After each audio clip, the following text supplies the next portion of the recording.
Hi, thanks for joining us. I'm Stephanie, Yay. and I am excited to introduce our member spotlight of the day here. I'm here with Domenica Giordano, an award-winning realtor, a mom, a boxing coach, a former Masters Division fighter. Domenica wears a lot of hats like most amazing people do. She's a great, great lady, one of my favorite people. So, Domenica, let's get into it. Let's talk about, let's start with real estate. Can you tell us a little bit about your real estate career? And just um, wanted to point out that Domenica is a 3-time recipient of the Century 21 Centurion Award, which is, from what I gathered from my internet research, is a pretty darn big deal. It said the top 1% realtors in the country are the ones that are typically given this award. You want to tell us a little bit more about that? So I've been in real estate for almost 20 years. I've been at Century 21 pretty much that whole time. Maybe I had like a 6-month period where I went somewhere else. I work anything north of Boston. I don't really do a lot of commercial. I do have people like that I work with on that side, do mostly residential.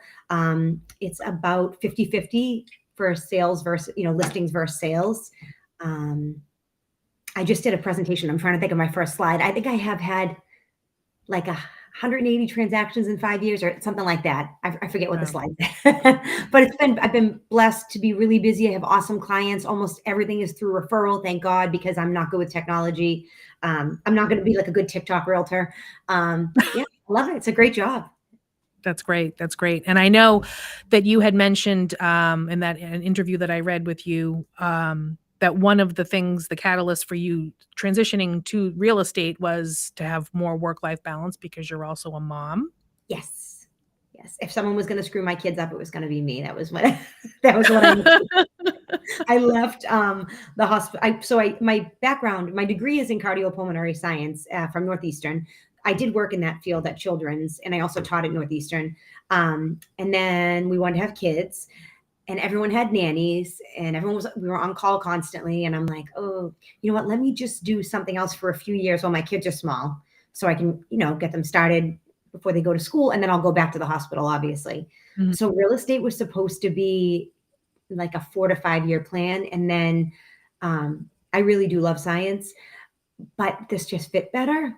Mhm. And I don't know, I really like working with people, like helping people. It sounds really cheesy, helping people, but like achieve home ownership. It's a big deal. I don't know, it's like a really Yeah. big part of someone's life and you get to be a part of it. And you end up, I've been to more communions, Tupperware parties, like you become friends with people, and I like it. Um, I love not having benefits or a paycheck. It's so great. It's a great. Everyone join real estate. No, but I do love it. Yeah, I can see that. I mean, it's rewarding. You get to, it's an important part of people's lives. It's for Oh some people, yeah. it's like, aside from having kids, Well, I just had someone. They moved here from Colombia together as a couple. They are the first. They have 2 daughters who are 17 and 14. They are the first people in either of their families to own a house. wow. They were closing day. It was just like it was really nice. They were so happy. Yeah, yeah. So what are some of the biggest challenges that you face as a realtor right now, like with the current With market this or market, so we're heading towards, I've been in this market before, so we're heading towards a more stabilized market. I prefer that. So it's been very easy the last few years for sellers. You barely even had to prep a listing. You throw the listing on, and it sells in a day or two. So now we're heading towards buyers are able to now have home inspections again. Buyers are now able to have appraisals again, or contingencies for appraisals. These things are important. You should not walk into a house, see it for 5 minutes, and it's not assured. I mean, it's a huge investment, and people were feeling so pressured to buy and buying so high over Hmm. asking price that the conversation I was having is, okay, I would do the math and be like, all right, you're overpaying by 17%. Okay, I just need you to understand that. And statistics tell me you're going to move in the next 5 to 8 years. Hmm. And with this down payment, you're going to probably break even. So and then for people that I ended up becoming close with, I'd be like, I'm going to throw myself in front of a truck if you buy this house. I'm always super honest with, ultimately, I really think I could run into any client I've ever had in the supermarket and give them a hug. Like, I don't want to say that, but I've never like left on bad terms with the client because I'm always honest. The Right. people that just bought their first house, the first house ever for their families, um, wanted this house in Beverly, and it was not a good deal for them, and they really wanted it. And I told them how I felt, and the husband's like, "You're right," and the wife started crying. Yeah. "I'm so sorry." I said, "I just have to be honest with you. Like I got to tell you the truth. That's my job." So Yeah. it is a good it's a good space. I like the market we're in now. I like buyers having a little bit more time. I think it's better. And I'm used to doing the work on the listing side, so it doesn't no effect on me. I like it. Now, what's your take if someone is interested in, buying a home? Should they start looking now? Should they be waiting? I mean, where Yeah. do you No, think it's so headed? now for a bit. So I just closed on Friday with another really nice couple. And I met them in 2018. That's how long they've been talking about buying a house. But to be honest, 2021 and a lot of 2022, I was telling my first time buyers to hold off because the interest rates were great, but the prices were insane and you had to waive everything. Now is actually a good time. And two things: you can never start too early. Like, talk to your finance person, and they may say to you, pay off this bill and that bill, and Mm, you can afford X amount more, or save this for a down payment. Um, Anything like it's never too early to start. Just get your stuff in order. Same with people who already own homes. I always do this at the first of the year. Get a market. I do it for free. I mean, get a market analysis on your house. Know what your property's worth. You should know what your investment is worth. And it's 20 minutes for me. I do 1,000 of them a year for free. That's another thing that you like.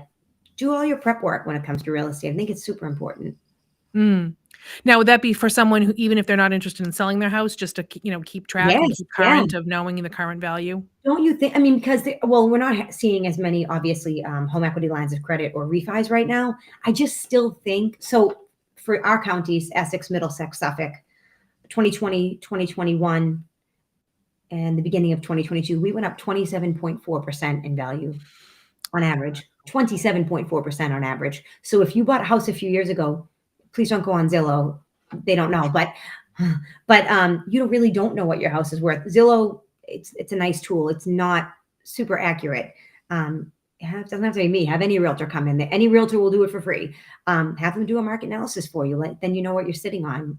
Because if you're sitting on $500,000 or $600,000 or $400,000 in equity, do something with it. Mm, Do something with the equity. It's sitting there is not doing you any good. It's growing nothing for you. Invested in something. So that's a that's my great tip. Yeah, yeah. that's a great tip. And I think I don't often hear people even talking about that as something you should be doing yearly, getting a Yeah. market analysis. Yeah. Granted, so about you can average about 6% a year, and that's taking into account recessions and inflation and all that stuff. You can count on about 6% a year. However, in the last couple of years, it's been insane.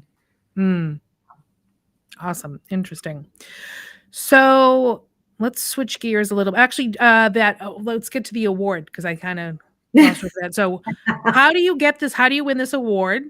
So this is What are the that one's numbers? based on production. So they do, and I don't even, this is terrible. There's like a measuring stick that you can do on the website to see where you fall. And I feel Mhm. like everyone knows where they're at. And I've never known. I get a letter and then they're like, I've never gone to an award ceremony in 18 years. And I've probably got an award, probably 16 of those years. It's so weird. Like, it's just, it's just a production award. It's just based on, I think it's top 1% in the country. It's based Yeah, on just production. Yeah. yeah. Well, I mean, having because I know you personally, I would imagine some of that, maybe not resistance, but not going to the awards, et cetera, have to do with the fact of where you're getting your value, what you're valuing in your life. And I feel like a big part of your identity is about being a mom. And that Yes. you don't tie up all of your self-worth in your production as a real estate agent. No. Um, Yeah.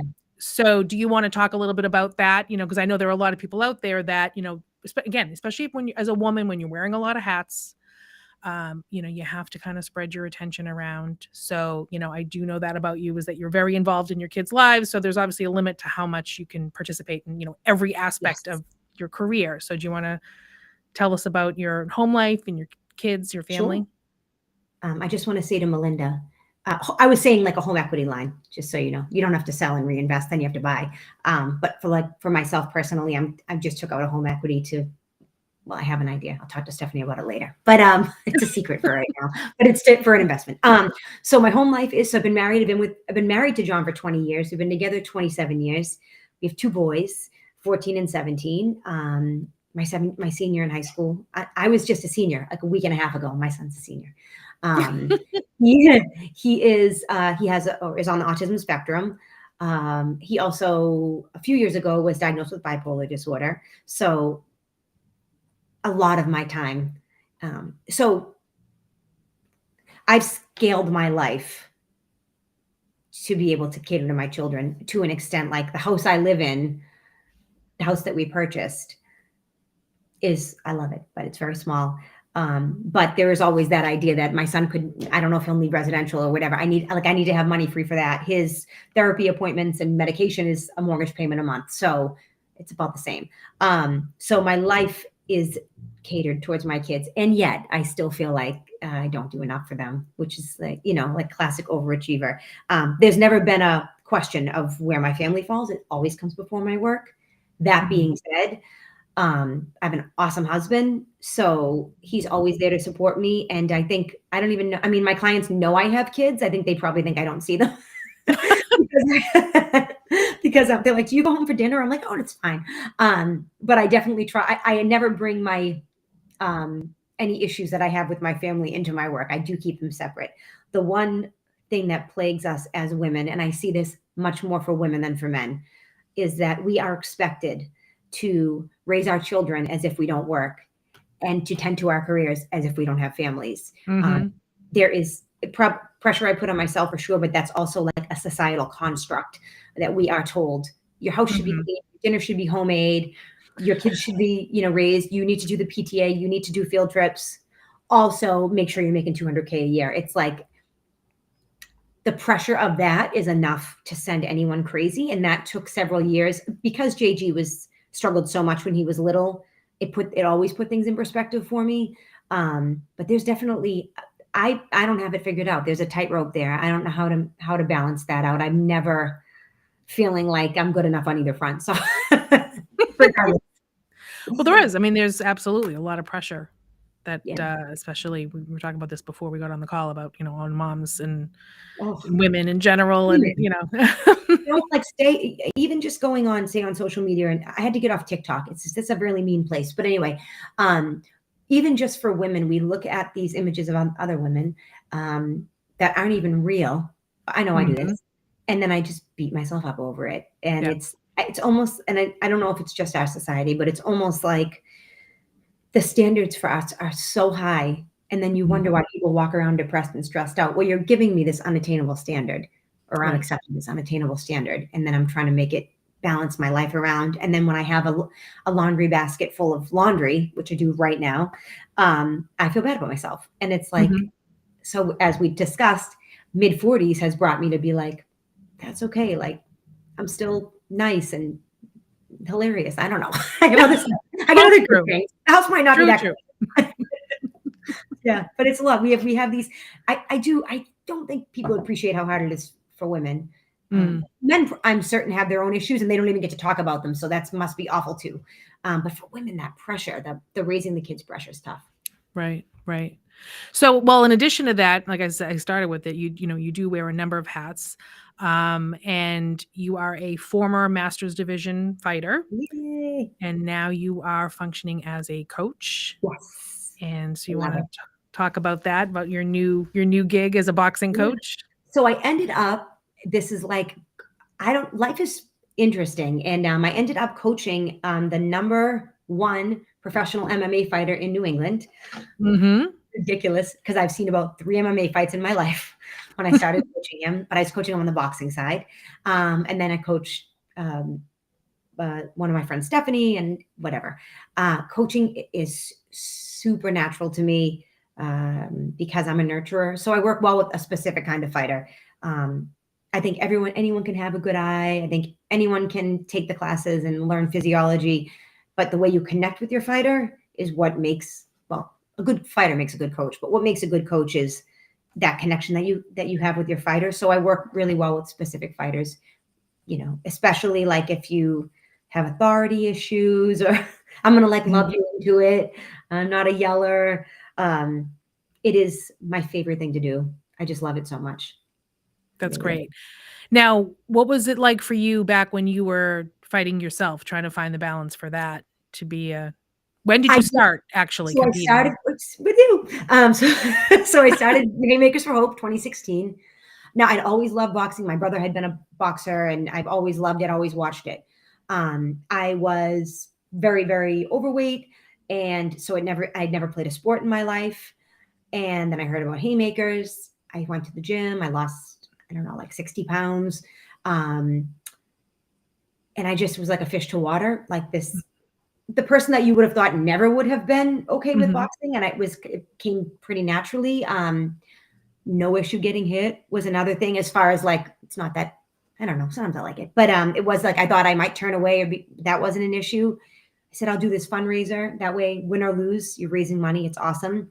And then I just freaking fell in love with it. mhm. Obviously I was older, so I did masters. I went to Atlanta, I went to Arizona, New Hampshire. Masters fighting's not easy. It's hard to get a fight. It's really hard to get a Yes. fight. A lot of traveling. I had 2 fights I think scheduled when COVID happened. And then I was like, "Oh, I'm never fucking dieting again." So I'm just gonna coach, which, to be honest, watching Stephanie, not you, Stephanie, the other Stephanie, Mhm, win the gloves last January was a more excited. I was more excited with that than I've ever felt. Watching mhm. Terrence win his last fight with the Road to One, I was more excited than I ever felt with my own boxing. Boxing for me, this how I explain it. Like, for me, you take all of your shame, you take all of your rage, take everything, and you put it in this little, like, I picture like this mason jar in my stomach. And there are times in boxing, as you know, how tired you get, that you just gotta undo the top on that and let Mm. it out.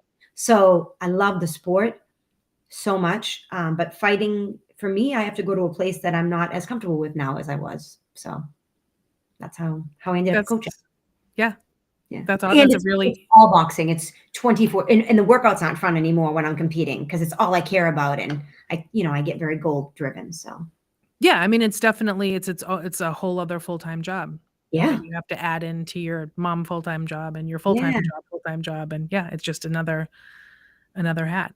Sometimes I want to do yoga, and sometimes and eat bonbons. Like, that's what I want to do. I don't even know what bonbons are, but ice cream, we'll say. Like, and when I'm fighting, you can't, there's no time for that. So it just Yeah. took up every free moment. So Well, I can see that. I mean, I can see the coaching part being more rewarding, especially, you have that nurturing personality, and it's the same like with your, people that are, homeowners or people looking to become homeowners, where you're nurturing them and encouraging them and, trying to connect emotionally with them. yeah, You can sort of see that common thread, yeah. run through a lot of the things you do. Now, as far as, you had mentioned about being a mom, where do you feel like you having the biggest challenges as far as, Now, yeah, like at this moment. now that Well, you're so yeah, so JG is 17, so he graduates from high school this year. He has a super high IQ. He's like the laziest bastard ever. I don't know. I don't know if that's the autism or that's just being 17. But my biggest challenge now is, where do we go from here? Because college is not in the cards for him immediately. I think maybe someday. But where do we go now? Um, I've lived so much of the last, since when he was diagnosed with bipolar at 13, and I lived so much of the time between 13 and like 60 and a half in 1 hour increments. Like, Mm, sometimes it's just get through that hour, uh, mhm, get him through that hour. And now we're at a space where, thankfully, and I think that's just hormonal, where he's leveled out and now we can look a little bit further. And mhm. I'm like, shoot, I don't know if I want to do that. That's kind of scary too. So my biggest challenge now is to figure out the best path for him and not to over nurture my kids. Yeah. Um, I'm like, I'm like putting out their clothes in the morning and like ironing their t-shirts, and then I'm like saying to my husband, "They're so soft." Well, yeah, you did it.